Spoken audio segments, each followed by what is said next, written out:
Meus queridos irmãos, a paz do Senhor Jesus Cristo, Deus seja louvado pela vida dos irmãos, em especial os seguidores do canal Rascunho DBD. Eu sou o pastor Edivaldo Pereira e nesta oportunidade estaremos ministrando a aula de número 9. Aula de número 9, onde estaremos aprendendo sobre como vencer as oposições à obra de Deus, né? A leitura bíblica está inserida em Neemias capítulo 4, verso 8 a 20 e 1 João capítulo 4, versículo 4, 1 João capítulo 5, versículo 5. Né? É um alerta de Deus para nós, foi para Neemias e hoje é para nós. A nossa lição é a lição de lição de edição especial, que tem como título, o título geral da nossa lição é Os Princípios Divinos em Tempos de Crise, não é? E estaremos aprendendo sobre essa temática. Mas a nossa lição, nós vamos trabalhar, tem 3 personagens, 4, né? Uma de Deus e as outras 3 que eram os acusadores, os perturbadores. E eu quero trabalhar bem essa questão, né, trazendo aí os significados dessas 3 personagens, a saber, Sanbalat, Tobias e Gesem, ok? Então nós vamos trabalhar um pouco essa temática dentro da nossa lição, curiosidades e algumas coisas que temos aqui dessas personagens, glória a Jesus. Então, baseado nesse contexto, nós vamos estar trazendo aos irmãos essa temática, ok? Quando vamos para essa questão, nós vamos encontrar que essa personagem chamada Sanbalat. Sanbalat era um nome de significado babilônico, o nome babilônico tinha o significado de Quessim, ou Deus Lua, né? Lhe dá a vida. O nome era Sim Uberlat, né? Dentro da grafia babilônica. E nós podemos encontrar essas demandas, essas curiosidades aqui no texto, né? No texto bíblico proposto. Então, ele colocou nome, diz a historicidade, que ele colocou, e o texto vai dizer, em 1 Reis 18, 23, que ele colocou o nome de Yahvé, né? Mas provavelmente era uma cultura aí sincretista, não como devoção, como forma de homenagear, de adorar, de devotar a Javé. Não era isso. Era uma forma sincretista e ele colocou esse nome. Então, ele era chamado de Eronita, né? Era uma referência a Bet-Horon, né? Onde ficava um vilarejo que ficava ao sul de Efraim, né? E isso está norteado, está escrito, ou melhor, no capítulo 10, versículo 10 do livro de Josué. Josué, capítulo 10, verso 10. Vamos encontrar em 2 Crônicas, capítulo 8, versículo 5, né, também trazendo essa referência que considerava essa região Bet-Horon como a terra natal de Sanbalat, né? Ele é taxado como fundador do templo lá do Monte Gerizim. Ele ocupava uma posição militar no governo de Artaxerxes, conforme Neemias capítulo 4, verso 2, né? Ele tentou usar sua influência para deter aí a obra de Deus, deter a reconstrução do muro de Jerusalém, conforme está inserido no capítulo 2, versículo 19, capítulo 4, verso 7 de Neemias, né?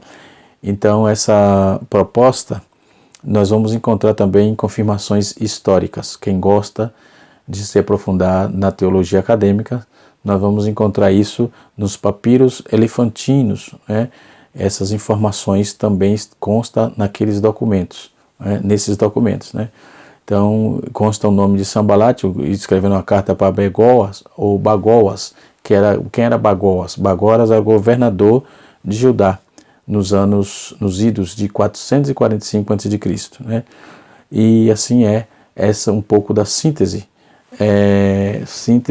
biográfica desse personagem chamado Sanbalat, né? Depois dele vem o Tobias. Tobias é um nome hebraico que significa bom é Jeová, ou bom é Deus, não é? Nome, significado bonito, não é? E no Antigo Testamento surge aí 4 personagens com esses nomes, né? E 2 nos livros apócrifos. Então são um total de 6, né? O primeiro vai aparecer em Neemias capítulo 7, versículo 62, e Esdra capítulo número 2, versículo 60, Esdra capítulo 7, capítulo 5, verso 7. Ele era fundador de uma família que retornou a Israel depois do exílio babilônico, embora ele não pudesse comprovar sua ascendência israelita. Então, dentro daquele povo que não podia, isso nós tínhamos na lição 7, né? Nós estudamos um pouquinho sobre essa questão e agora estamos retornando aqui, ok? E a lição vai dizer que ele era um enonita, né? Provavelmente um oficial do governo persa, que se aliou a Sanbalat e outros em sua persistência à oposição ao trabalho da reconstrução do muro, que era aí encabeçado por Neemias, né? Como já sabemos, em Neemias capítulo 2, verso 10, verso 19, Neemias capítulo 4, verso 3 e verso 7, Neemias capítulo 12, versículo 14, 17 e 19, Neemias capítulo 13, versículo número 8, né? Então, Tobias era filho de Joanã, aliás, que se casara com mulheres judias e era favorecido aí pelo rei Eliasibe, segundo o texto, que até sala dentro do templo de Jerusalém ele tinha lá um espaço, né? Onde ele fazia suas consultas e seus trabalhos opositores, possivelmente. Todas as suas conspirações estavam voltadas. E então ele tinha um aliado forte que era o sacerdote. Isso é um perigo, né? Colocaram o inimigo dentro da casa do Senhor, né? Então, quando Neemias percebeu que começou a fazer reforma, Neemias expurgou ele de lá, tirou ele de lá, junto com todas as suas tralhas, suas coisas, os materiais que ele tinha, ocupava a sala lá. Neemias capítulo 13, versículo 4 a 9, vai afirmar isso, né? Então, Tobias, que aparece ali também, nós vamos ver aí depois no livro de Macabeus, capítulo 3, verso 11, e também na Antiguidade Judaica, né? Então, esse já é um outro Neemias. Então, esse opositor é o Neemias servo amonita, né? Esse primeiro que eu falei aqui. O segundo, aliás, né? O primeiro, o segundo, agora é o terceiro. Quem era o terceiro Neemias, que a Bíblia fala? Tobias, aliás. Tobias, corrigindo aqui. Quem era o terceiro Tobias? Era um servo levita enviado pelo rei Josafá para ensinar a lei lá em Judá, né? E nas cidades ali circunvizinhas de Judá. Então, depois vem um outro chamado, que era dentre os vários outros israelitas que vieram da Babilônia. O texto vai dizer que ele trouxe prata e ouro a fim de fabricar uma coroa para o sumo sacerdote com esses materiais que ele trouxeram, né? E o nome dele aparece lá em Zacarias, capítulo 6, versículo 9, versículo 10 e 14, e também ele viveu por volta de 520 a.C. Note que é um pouco depois, né? Depois, em Macabeus capítulo 3, 2 Macabeus 3:11, vai falar de um Tobias, pai de Hircano, né?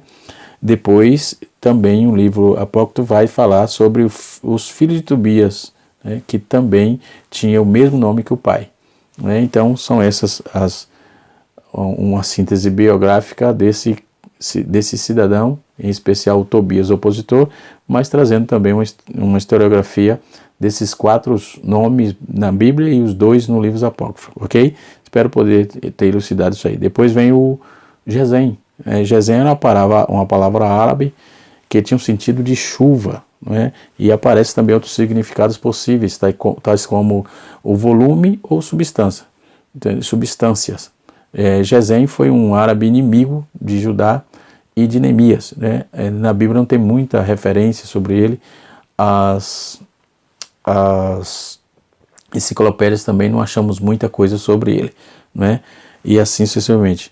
Então, trazendo uma síntese desses 3 opositores, né, que perturbaram bastante a vida de Neemias e do povo judeu, né? Quais as oposições que Neemias enfrentou na obra de Deus? A primeira oposição foi zombaria. note comigo aí, zombaria. Neemias capítulo 2, verso 19, Neemias capítulo 4, verso de número 3 e 4, né, diz que uma das principais estratégias do inimigo foi a zombaria contra Neemias, bem como dos povos judeus. E o texto vai dizer assim: e ouvindo Sambalate, o Eronita, e Tobias, servo amonita, e Gesem, o árabe. Note que os textos vai pontuando quem é quem, né? Então zombaram de nós. Neemias capítulo 2, verso 19. Zombar significa mangar, debochar, ironizar. Então a Bíblia descreve aí diversos exemplos de zombaria, e nós vamos ver isso que H zombou de Sara, né? Capítulo 21, versículo 9 de Gênesis. Vamos ver também que uns rapazes chamaram Eliseu de careca, zombando dele, ou mangando, como dizem, né? E o texto aqui alude em 2 Reis, capítulo 2, verso 23. Eles ficavam zombando de Eliseu, fazendo zombaria. Então os escribas também, e os sacerdotes, e os fariseus, os sacerdotes que zombaram de Cristo, né?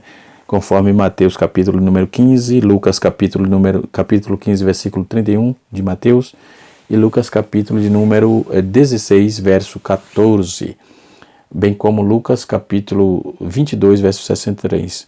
Então, qual era o objetivo disso? A zombaria tem o objetivo de trazer desânimo, de trazer desestimulação. Nós vamos falar disso um pouco mais à frente. Então, vamos ver isso em Salmos capítulo de número 35, verso 15, bem como Hebreus capítulo de número, verso 15 e 16, né? E Hebreus capítulo número 11, versículo 36. Depois, a outra oposição, os níveis, foi desprezo, né? Um tipo de oposição que Neemias enfrentou foi desprezo. Então, desprezaram-nos e disseram: que é isto que fazem? Neemias capítulo 2, verso 19, a parte B do texto, eles questionam isso. Então, desprezar significa tratar com desdém, desconsiderar. Dentre os muitos exemplos de desprezo na Bíblia, nós vamos encontrar, nós destacamos aí Esaú, que desprezou a sua primogenitura, conforme Gênesis 25, 34, os filhos de Belial, que desprezaram a Saul, capítulo de número 10, versículo 27 de 1 Samuel, Davi, que foi desprezado por Golias, tu vem a mim com espada e lança e tudo, quem é tu que vem me enfrentar, entendeu? Eu vou te dar tuas carnes aos bichos da terra. Então, e não foi bem assim que aconteceu. Ele desprezou a Davi, mas Deus foi com Davi. Isso nós sabemos, né? Então, e Jesus foi desprezado por Herodes e pelos próprios judeus, né? Conforme Lucas 23, 11, e Isaías 53 também vai nortear, e João capítulo 1, verso 11. Depois, outra oposição que ele enfrentou foi a calúnia. Os inimigos de Neemias e os acusaram de rebelião contra o rei da Pérsia, né? E qual era a tentativa? A tentativa deles era fazer com que ele fosse punido, né? Porque quem se levantava, quem se rebelava contra o rei, era sentenciado à morte. Então, eles incitaram dizendo: querei-vos rebelar contra o rei? Ou querei rebelar-vos contra o rei? Neemias 2, 19, capítulo 2, verso 19, a parte C. Né? Então, acusar significa culpar, incriminar, imputar, faltar, delito ou crime.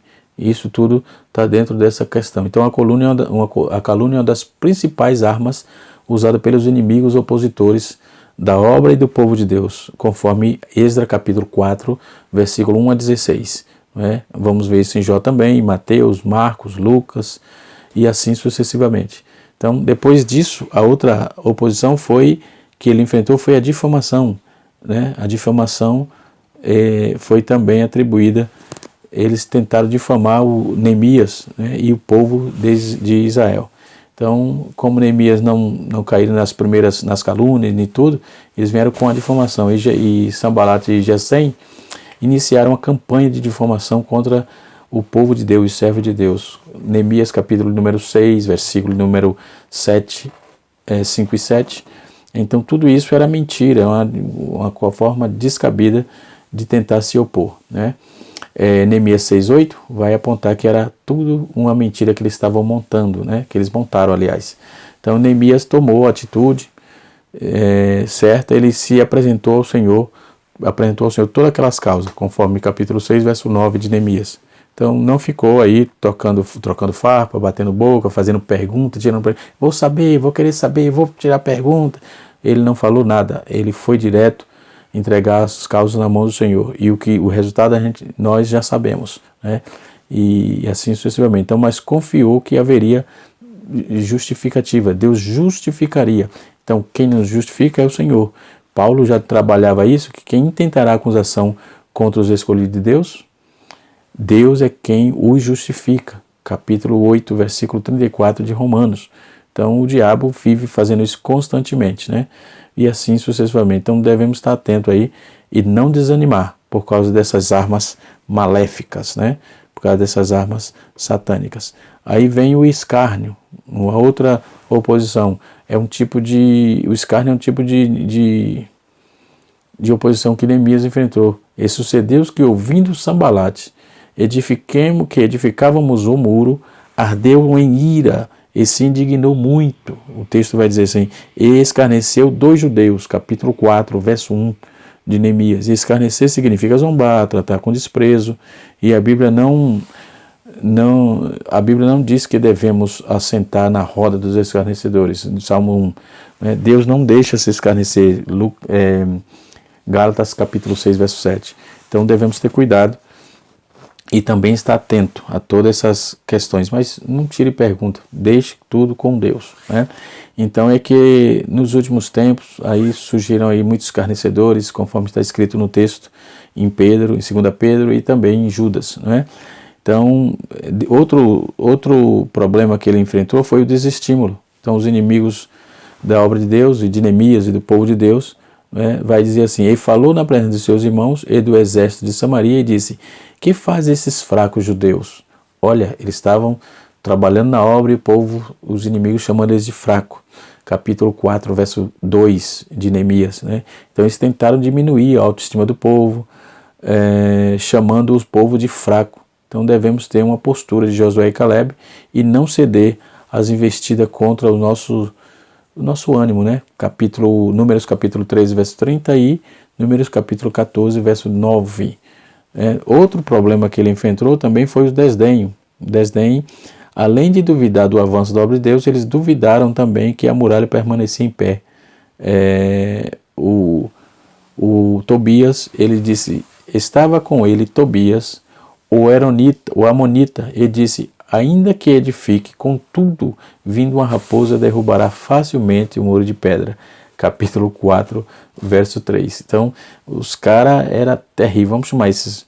Os caras eram perturbados, né? Então, que os judeus, eles pensavam que os judeus tinham que dar ouvido para tentar desanimar, mas tiveram dificuldade e perderam essa guerra, porque Neemias estava centrado, o povo de Deus estava centrado, o que um líder centrado leva os outros a pensar igual, né? Então ele estava centrado e o objetivo dele era fazer a vontade de Deus e construir o muro conforme lhe propôs, e estava ali proposto. O objetivo dele era construir o muro. O povo viu aquilo como uma virtude, porque a cidade estava sendo restaurada, os muros restaurados. Então ele foi para o objetivo e o povo estava com ele. Se o povo estiver com você, fica tranquilo, o povo vai junto, né? Tem muita gente, já vi alguém bater no povo, mas não bata no povo não. O povo é quem faz a igreja não se faz sem povo, sem família, sem gente, né? Igreja se faz, a obra de Deus se faz com pessoas, com gente, né? Que queira fazer ainda, porque tem aqueles que não querem fazer, deixa ele lá, que a única coisa que ele vai dar lugar é para os espíritos dessas pessoas que eu estou citando aqui, Gesem, Sambalate e Tobias, né? Então deixa fazer, e a obra de Deus tem que continuar, né? Então eles não desistiram, eles continuaram a obra e em 52 dias o muro foi construído. E ligaram entre si todos que vieram guerrear contra Jerusalém para desviarem do seu intento. Ou seja, capítulo 4, verso 8 de Neemias vai dizer que eles se juntaram, fizeram um complô entre todos, né, que estavam ali para se opor contra a reconstrução. Aí vem a conspiração. A conspiração é um ato, um plano de prejudicar alguém, geralmente um governante ou uma maquinação do ato de quem busca prejudicar alguém com a ajuda de outro, é claro. É um conluio, uma combinação secreta para tentar desestimular, tirar a pessoa do foco. Então, é contra uma terceira pessoa, uma trama.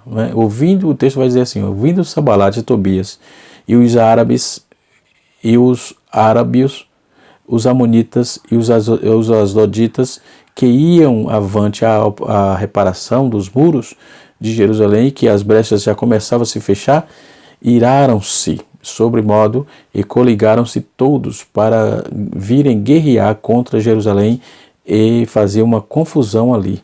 Observe que quem não está fazendo nada só atrapalha, só atrapalha e causa muita confusão, mas não desanima não. A conspiração vem, fica tranquilo. Capítulo 4, versos 7 e 8 de Neemias.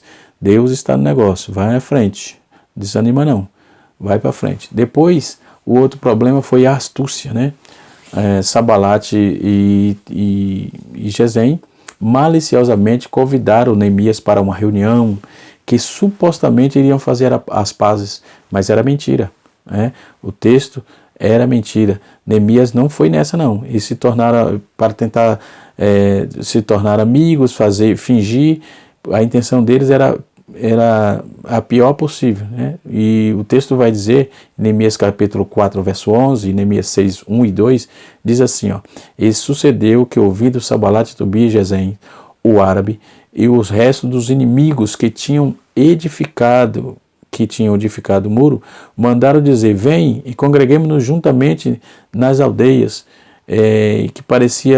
aquilo que parecia ser arrependimento, que parecia tentar fazer uma aliança, Então eram os primeiros feitos, mas o muro já estava bem adiantado, o muro estava pronto, Então era um fingimento, E os inimigos sempre procuram aí essas falsas alianças para tentar se infiltrar ali e trazer prejuízo, Ele, em 2 Reis capítulo 2, capítulo 20, versículo 12 e 17, vai nos apontar que o inimigo se infiltra para descobrir o segredo e as estratégias ali propostas. Então tenha cuidado, não dê lugar ao diabo. Os inimigos, eles sempre surgirão. A obra de Deus está crescendo, está evoluindo, está desenvolvendo, vai aparecer inimigo, não tenha dúvida nenhuma. Mas fique tranquilo, Paulo já dizia isso acerca dos homens perversos que tinham aparência de piedade. Tenha cuidado. Onde é que está escrito, pastor? 2 Timóteo, capítulo 3, versículo 1 a 5. Então, depois de Neemias, a segunda parte aí da nossa lição, vai dizer que Neemias reagiu. Como vencer as oposições. Ele reagiu para vencer, para vencer as oposições. Qual foi a reação de Neemias, então? A Bíblia diz que Neemias orou ao Senhor. A oração é indispensável, Principalmente quando estamos fazendo a obra de Deus em meio a essas oposições. Neemias disse, porém nós oramos ao nosso Deus. Neemias capítulo 4, verso 9. Além das grandes lições que tem aqui sobre a administração, a liderança daquele homem de Deus e o planejamento, que ele ensina também que devemos orar antes e durante e depois da realização. Orar antes, durante e depois. Então esses 3 períodos são cruciais e o texto vai dizer que eles estavam sempre atentos. Neemias capítulo 1, verso 4 a 11, Neemias 2, 4, Neemias 4, versículo 4 a 9, Neemias 5, verso 19, Neemias 6, verso de número 9 e 13, 9 e 14, aliás, e Neemias capítulo 13, versículo 14, versículo 22, versículo 29, versículo 31. Então a Bíblia vai dar exemplo de oração, é o que não falta, E fecho com Tiago capítulo 5, verso 16, E Neemias, outra ação de Neemias foi, ele confiou em Deus. Então Neemias sabia que ele estava no centro da vontade de Deus, que ele estava fazendo a vontade de Deus, e que o Senhor era com ele. Então, por isso ele tinha convicção de que o objetivo seria alcançado, porque embora todos os levantes, todas as problemáticas, foram 9 que eu citei aqui, foram 9, eles venceram em larga escala, não pararam, não desanimaram, porque orou a Deus e confiou no Senhor Deus, né? Então ele respondeu assim, disse: o Deus dos céus nos fará prosperar. Deixa eles falarem o que não sabe qual é o objetivo de Deus, não conhece, está tentando nos parar, mas Deus, o Deus dos céus, nos fará prosperar nas lutas, nos empenhos, nas dificuldades, não é? Tem alguém tentando se levantar, fica tranquilo, Deus te fará prosperar, bendito seja Deus. Neemias capítulo 2, versículo 20, né? Embora tudo aconteça, tudo está conspirando para não dar certo, mas Deus te fará prosperar. Tranquiliza, ora a Deus e confia no Senhor. Outra ação de Neemias. Neemias continuou o trabalho. Neemias continuou o trabalho. Todos os levantes, todas as dificuldades. Neemias não se manteve, a confiança dele em Deus se manteve inabalável, que era fundamental para quem estava à frente daquele trabalho, dessa liderança, principalmente em meio às oposições. Deus quer que confiemos nele, né? Em meio a qualquer circunstância, conforme os Salmos vai nos apontar, capítulo 23, verso 4, Salmo 27, Salmo 46, Hebreus também vai nos apontar. E depois que a obra foi concluída, até os inimigos reconheceram que Deus estava com ele. Observe, se ele baixa a guarda, ele ia virar chacota, mas ele não baixou a guarda, ele confiou em Deus. E quando a obra terminou, capítulo número 15, capítulo 6, versículo 15 e 16, os inimigos perceberam que o Senhor era com Neemias, que era com Neemias e com o povo, portanto era com eles, não é? O povo, Deus era com eles.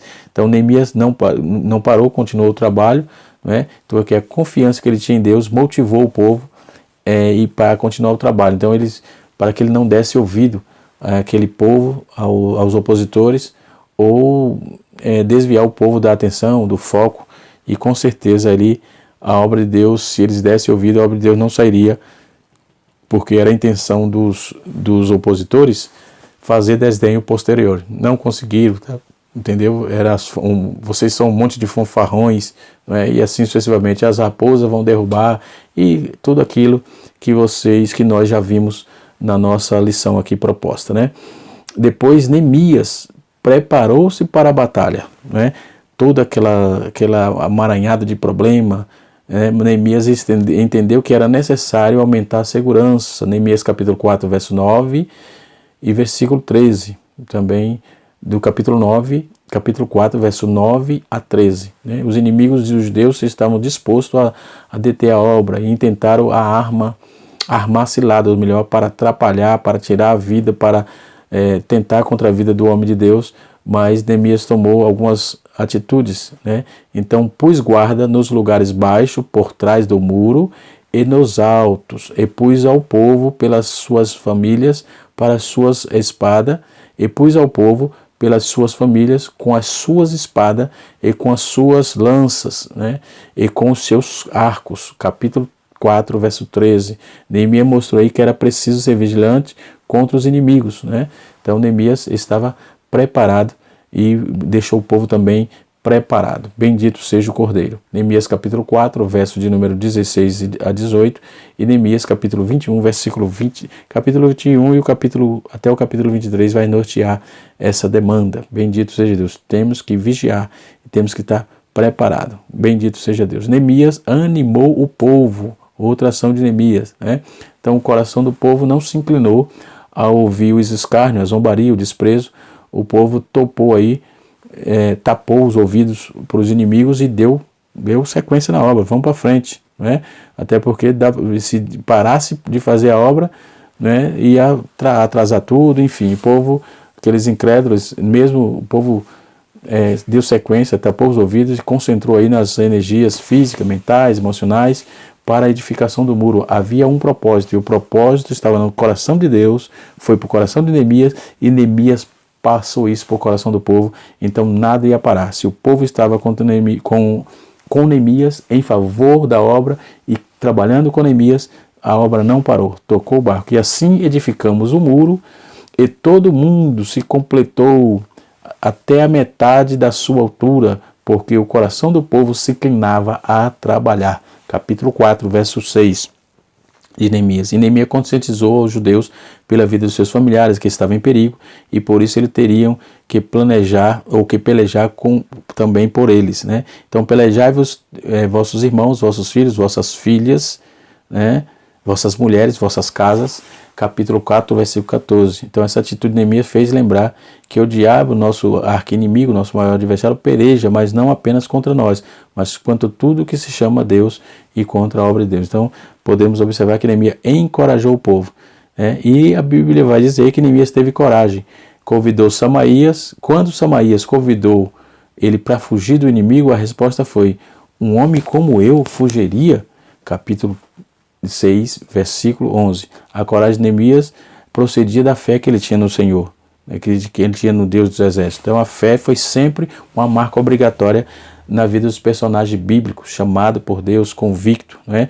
Assim como a igreja, a fé tem que ser uma arma, tem que ser uma constante na vida dos homens, das mulheres, do povo de Deus, né? Que Deus abençoe vocês, Deus nos abençoe e nos ajude sempre. Neemias teve temor a Deus e discernimento, né? Neemias ainda prosseguiu a sua resposta a Semaías, dizendo: a quem há que eu entre no templo e viva? De maneira nenhuma entrarei, né? Quem há como eu que entre no templo e viva? De maneira nenhuma entrarei. Capítulo 6, versículo 13. Neemias desconfiou daqueles falsos profetas, e ele desconfiou logo, porque ele estava na direção de Deus. Quem está na direção de Deus tem a visão de Deus, não tem a dúvida, não se enrola fácil. E o conhecimento da lei do Senhor trouxe a ele, deu condição para identificar a falsa profecia, né? O conhecimento que ele tinha da lei do Senhor nosso Deus. Capítulo 6, versículo 12 a 14, versículo 17 e até o versículo 19 vai fazer isso, que os falsos profetas estavam tentando ali atrapalhar. Que Deus abençoe a todos, que o Espírito de Deus continue no coração de vocês e trabalhando de uma forma grande em nossas vidas, que a boa mão de Deus recaia sobre nossas vidas. Na próxima aula estaremos estudando uma lição também de suma importância, que vai nos exortar de uma forma especial, não é? Provai se os Espíritos são de Deus. Deus abençoe e até a próxima aula, em nome de Jesus. Canal Rascunho DBD, pastor Edivaldo Pereira, um abraço a todos em nome de Jesus.